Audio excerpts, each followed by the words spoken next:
একটু আগে বিএনপির স্থায়ী কমিটির সদস্য জনাব সালাউদ্দিন আহমদ সাহেব বলেছেন, আমরা সবাই রাষ্ট্রের কাছ থেকে দাবি দাওয়া পেশ করি, খুব স্বাভাবিক, কিন্তু রাষ্ট্রকে আমাদের দেওয়ার চেষ্টা করা দরকার। তার সাথে পরিপূর্ণভাবে সহমত পোষণ করে একটি কথা আমি বলতে চাই, সেটা হলো এদেশের 3 লক্ষ মসজিদের কমপক্ষে 6 লক্ষ ইমাম মুয়াজ্জিন রাষ্ট্রকে দেওয়ার জন্য প্রতিনিয়ত চেষ্টা করেন এবং দিয়ে যাচ্ছেন। দুর্ভাগ্যজনক বাস্তবতা, স্বাধীনতার 50 বছর পরেও ইমাম মুয়াজ্জিন এবং আলেম ওলামাদের কোনো অবদানের স্বীকৃতিটুকু রাষ্ট্র কখনো দিতে পারে নাই। আজও বাংলাদেশের চেহারাকে যদি পরিবর্তন করে দিতে হয়, আজও বাংলাদেশকে যদি স্বনির্ভর করতে হয়, আজও বাংলাদেশের পরিবেশ সচেতনতা সৃষ্টি করে যদি সাফল্য অর্জন করতে হয়, পরিবেশ বিপর্যয় যদি রোধ করতে হয়, যে কোনো দুর্যোগ মোকাবেলা যদি সফলভাবে করতে হয়, দেশের শুধু মসজিদগুলোকে ইমাম মুয়াজ্জিনদেরকে যদি রাষ্ট্র অন করে, ইমাম মুয়াজ্জিনদেরকে যদি সে সুযোগ দেয়, তাদেরকে যদি অন্তত কাজ করবার পরিবেশটা করে দেয়, আমার বিশ্বাস বাংলাদেশের চেহারা পরিবর্তন করতে আর কোনো কিছুর তেমন বেশি প্রয়োজন হবে না। 3 লক্ষ মসজিদ সরকারি হিসেব মতো কমপক্ষে 3 লক্ষ মসজিদ, আরো বহু আগে বলা হয়েছে, সেটা এখন 3 লক্ষের অনেক বেশি চলে গেছে স্বাভাবিকভাবে। 3 লক্ষ মসজিদে প্রতি জুমার দিনে 12:30 থেকে 1:30 পর্যন্ত এই সময়ের মধ্যে গড়ে যদি 100 মানুষ একটা মসজিদে জুমার নামাজে খতিব সাহেবের খুতবা শোনার জন্য আসেন, তাহলে 3 কোটি মানুষ হয়। বাংলাদেশের সমস্ত টিভি চ্যানেল, সমস্ত মিডিয়া একযোগে সবচেয়ে পিক টাইমে এত বেশি দর্শক কখনো পায় বলে আমি মনে করি না।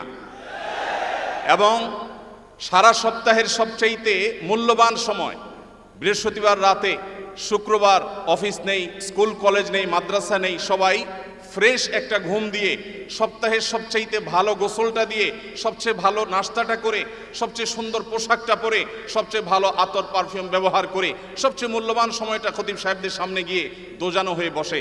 পৃথিবীর অন্য কোনো কৃষ্টি, কালচার, কোনো সিস্টেমে একসাথে একটা দেশের 3 কোটি মানুষকে অ্যাড্রেস করার এই সুযোগ ইমাম সাহেব, খতিব সাহেবরা ছাড়ার কারোর হাতে নেই।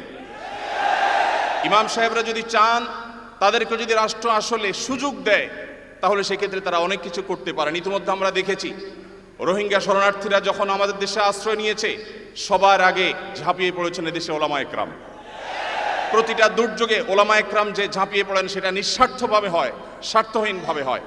আমার উদাত্ত আহ্বান যে আগামীর বাংলাদেশে এদেশের মসজিদগুলোকে, আলেম ওলামাদেরকে যেন রাষ্ট্র অন করে, তাদেরকে কাজের সুযোগ দেওয়া হয়। কোনো বেতন ভাতার সুবিধা দেওয়া, এটা আসলে দয়া দাক্ষিণ্যের বিষয় নয়। এদেশে আইনশৃঙ্খলা যতটুকু নিয়ন্ত্রণে আছে, এর জন্য আইনশৃঙ্খলা রক্ষাকারী বাহিনী, সংশ্লিষ্ট বিভিন্ন ডিপার্টমেন্টে যেমন অবদান আছে, আমি মনে করি মসজিদের মিম্বরগুলো, মাহফিলের মঞ্চগুলোর অবদান তার চাইতে কোনো ক্রমে কম নয়। এদেশ থেকে যৌতুককে যে জাদুঘরে পৌঁছে দেওয়া হয়েছে, কারা জাদুঘরে যৌতুককে পৌঁছে দিয়েছে? এদেশে যৌতুকের অভিশাপ থেকে মুক্ত করার সবচেয়ে বড় ক্রেডিট একমাত্র ওলামা একরামের। এখনো কোনো মসজিদের মিম্বর থেকে, কোনো মাহফিলের মঞ্চ থেকে মানুষকে চুরি করতে, দুর্নীতি করতে, ডাকাতি করতে, মাদকাসক্ত হতে, কোনো খারাপ কাজের প্রতি আহ্বান করা হয় না। এই সমস্ত মঞ্চগুলো থেকে বহু মানুষ খারাপ পথ থেকে ফিরে আসে। আমরা যদি একটা সৎ, দক্ষ এবং ভালো নাগরিক গড়ে তুলতে চাই, তাহলে সেক্ষেত্রে মসজিদগুলোকে আমাদের অন করতে হবে। আমি বিশ্বাস করি আগামীর বাংলাদেশে সেটি হবে, আমরা সবাই সেটি প্রত্যাশাও করি। আমরা মসজিদ কেন্দ্রিক যে সমস্ত ব্যবস্থাপনা করা যায়, পরিবেশ সুরক্ষা, পরিচ্ছন্নতা অভিযান, দারিদ্র্য বিমোচন, স্কিল ডেভেলপমেন্টমূলক বহুমুখী কার্যক্রম আমরা সম্পন্ন করতে পারি। আমি সালাউদ্দিন ভাইয়ের সাথে পরিপূর্ণ একমত। শুধুমাত্র রাষ্ট্রের কাছ থেকে নেওয়ার ব্যাপার না, আমাদেরকে দেওয়ার চেষ্টা করতে হবে, এবং আমার বিশ্বাস ওলামা একরাম সেটা করতে চান, কিন্তু তাদেরকে সেই সুযোগটা দেওয়া হয় না। এদেশের আলেমদের কোন অবদানকে আজ 50 বছরের মধ্যে স্বীকৃতি দেওয়া হয়েছে আমি জানতে চাই। দুর্ভাগ্যজনক বাস্তবতা, সেটি আসলে হয়নি। তা আমরা নতুন বাংলাদেশে অন্তত প্রত্যাশা করি যে আমরা সবাই মিলে, শুধু আলেম ওলামা নয়, সকল ধর্মের মানুষ কাঁধে কাঁধ মিলিয়ে আমাদের প্রিয় বাংলাদেশকে আমরা বিশ্বের দরবারে উন্নতির চরম শিখরে পৌঁছতে চাই। আমাদের পরে স্বাধীনতা অর্জন করে পৃথিবীর বহু দেশ এমন অগ্রসর হয়েছে, যেটা দেখে আমাদের কষ্ট হয়, দুঃখ হয়।